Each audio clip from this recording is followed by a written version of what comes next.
Hello students, I am teacher Svetlana and in our today's lecture, we will continue to learn about the human nervous system. Today we will look at the human brain and see the parts of human brain, that is the forebrain, midbrain and hindbrain, which is covered in the chapter Control and Coordination. So let's begin. Students, the brain can be divided into three major parts, that is the forebrain, midbrain and hindbrain. Have a look at this image here. You can see the forebrain, midbrain and the hindbrain is highlighted here for you. Now let us see about forebrain.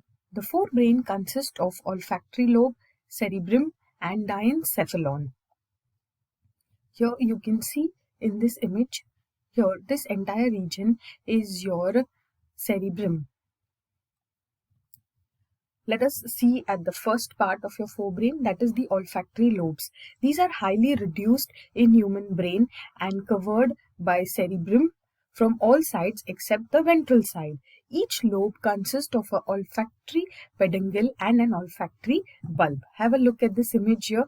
You can see this yellow color labeled structure here. This is the olfactory bulb, which is covered under the entire cerebrum. The next part of our forebrain is the cerebrum. A deep cleft divides the cerebrum longitudinally into two halves, which are termed as the left and the right cerebral hemispheres. The hemispheres are connected by a tract of nerve fiber called as corpus callosum. The layers of cells which cover the cerebral hemisphere is called as the cerebral cortex and is referred to as the grey matter due to its greyish appearance. The cerebral cortex contains motor areas, sensory areas and large regions that are neither clearly sensory nor motor in function. These regions are called as association areas. Students, fibers of the tracts are covered with the myelin sheath, which constitute the inner part of the cerebral hemisphere, which gives an opaque white appearance to the layer and hence it is called as the white matter. The cerebrum wraps around a structure called as thalamus, which is a major coordinating center for sensory and motor signaling. Hypothalamus, another part of the brain, lies at the base of the thalamus, which controls the body temperature, urge for eating. Hypothalamus also contains several groups of neurosensory cells which secrete hormones called as hypothalamic hormones. The inner part of the cerebral hemisphere and a group of associated deep structures form a complex structure called as the limbic lobe or the limbic system. Now students, let us understand the cerebrum in detail. The cerebrum is the largest part of the brain. It is constituting around 85% of the total brain. It consists of a cerebral cortex and other subcortical structures. It is composed of two cerebral hemispheres that are joined together by a heavy, dense band of fibers, which I already explained is the corpus callosum. The cerebrum is further divided into four sections or lobes. Have a look at this diagram here. These lobes are highlighted with different colors. The frontal lobe, it is associated with the part of speech, planning, reasoning, problem solving and movement. This your red region is your frontal lobe. Parietal lobe, it helps in movements, the precision of stimuli and orientation. This here, the yellow region is your parietal lobe. Occipital lobe is related to visual processing. This region in blue is your occipital lobe. Temporal lobe, this region is related to perception and recognition of memory, auditory stimuli and speech. This here in the diagram, the purple region is your temporal lobe. The exterior portion of the cerebrum is called the cortex or the cerebral mantle. The cortex is extremely convoluted, due to which it has a large surface area. Now, the cerebrum also includes sensory area to receive the messages, association area. These areas integrate the incoming sensory information. It also forms a connection between sensory and motor area. Then we have the motor area. This area is responsible for the action of the voluntary muscles. Function of your cerebrum. The cerebrum is responsible for thinking, intelligence, consciousness and memory. It is also responsible for interpreting touch, hearing and vision. Students, the third part of your forebrain is called as the diencephalon. It is the part of the forebrain that contains the epithalamus, thalamus and the hypothalamus. Have a look at this image here. You can see this region that is highlighted is part of your forebrain.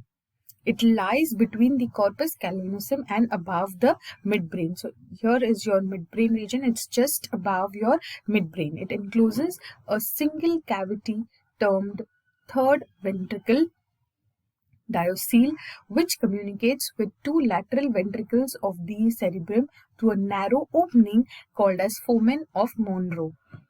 Epithalamus. The epithalamus is a thin non-nervous roof of the diencephalon. Anteriorly, it is fused with the pie mater to form the anterior coronoid plexus and forms its dorsal wall. It is connected to pineal glands through a pineal stalk. Function. Earlier this gland was thought to be vestigial, but later it was found to produce hormone melatonin. This is a sleep-inducing hormone. It is also related to reproductive behavior. We'll see the role of thalamus and hypothalamus in detail. The thalamus is a small structure located right above the brain stem, responsible for relaying sensory information from the sense organs. It is also responsible for transmitting motor information for movement and coordination. Thalamus is found in the limbic system within the cerebrum. This limbic system is mainly responsible for the formation of new memories and storing past experiences. Hypothalamus. The hypothalamus is a small and essential part of the brain, located precisely below the thalamus. It is considered the primary region of the brain and it is involved in the following functions: receiving impulses, regulates body temperature, controls the mood and emotion, controls the sense of taste and smell, synthesizes the body's essential hormones, coordinates the messages from the autonomous nervous system, controls appetite, peristalsis, the rate of heartbeat and blood pressure, forms an axis with the pituitary gland, which is the main link between the nervous and the endocrine system. So this is all the different parts of your forebrain. Now students, we will shift to the next part of our brain, that is the midbrain. In the figure here you can see the midbrain region is highlighted. The midbrain is located between the thalamus or the hypothalamus of the forebrain and pons veruli of the hindbrain. A canal called the cerebral aqueduct passes through the midbrain. The dorsal portion of the midbrain consists mainly of four round swellings, lobes called as corpora quadrigermina. The midbrain also contains on its inferior surface two thick fibrous tracts called as cerebral peduncles or curricula cerebri. These tracts of ascending and descending nerve fibers from the ras and connects the cerebrum midbrain. Near the center of the midbrain is a mass of grey matter scattered within the white matter. It is called as the red nucleus. It plays an important role in controlling posture and the muscle tone, modifying some motor activities and motor coordination. Midbrain and hindbrain together form the brain stem. Here you have your midbrain and the hindbrain. This region together is called as the brain stem. Now students, we move to the last part of the human brain, that is the hindbrain. The hindbrain comprises of three regions, that is the pons veruli, cerebellum and the medulla oblongata. Have a look at the image here. You can see this is the pons, this is the medulla oblongata region and this is the cerebellum. Pons veruli. Pons consist of fiber tracts that interconnect different regions of the brain. The pons is the primary structure for the brain stem present between the midbrain and the medulla oblongata. It serves as a relay signals between the lower cerebellum, spinal cord and the midbrain, cerebrum and other higher parts of the brain. So the main function of the pons include controlling sleep cycles, regulating the magnitude and frequency of respiration, transfers information between the cerebellum and the motor cortex. Pons is also involved in sensation such as the sense of taste, hearing and balance. The cerebellum, the next part of our hindbrain. The cerebellum is the second largest part of the brain and consists of two lateral hemispheres and a central vermis. Here, this region which is highlighted with the green color is your cerebellum. It is composed of white matter with a thin layer of gray matter and the cortex. The white matter intermixes with the gray matter and shows a tree-like pattern called as arbor vitae. The surface of cerebellum shows convolutions called as gyri and sutures. A number of nuclei lie deep within each lateral or cerebral hemisphere. Over 30 million neurons lie in the cortex.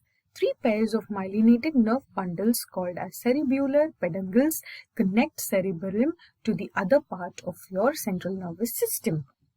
Functions: it is an important center which maintains equilibrium of the body, posture, balance or your balancing of your orientation, moderation of voluntary movements, maintenance of muscle tone. It is a regulatory center for neuromuscular activities and controls the rapid activities like walking, running, speaking, etc. All activities of the cerebellum are involuntary, though may involve learning in the early stages. The last part of your hindbrain is the medulla oblongata. Have a look at this image here. This last part, which is blue in color, is your medulla oblongata. The medulla oblongata is the posterior conical part of the brain and continues as spinal cord. So here, this part further, it is going to continue as your spinal cord. It has inner gray matter and outer white matter. The cavity of medulla is called as the fourth ventricle or metacoel. Its roof has posterior coronoid plexus for secretion of the CSF, that is the cerebrospinal fluid. Functions of medulla oblongata: it controls involuntary vital functions like heartbeat, respiration, vasomotor activities and peristalsis. It also controls non-vital reflex activities like coughing, sneezing, solving, vomiting, yawning, etc. So basically the center controls your involuntary functions. With this, we complete studying all the parts of the human brain along with their functions. Thank you, student, for participating in this lecture. See you soon again with the next topic. Till then, take care, be safe and keep learning.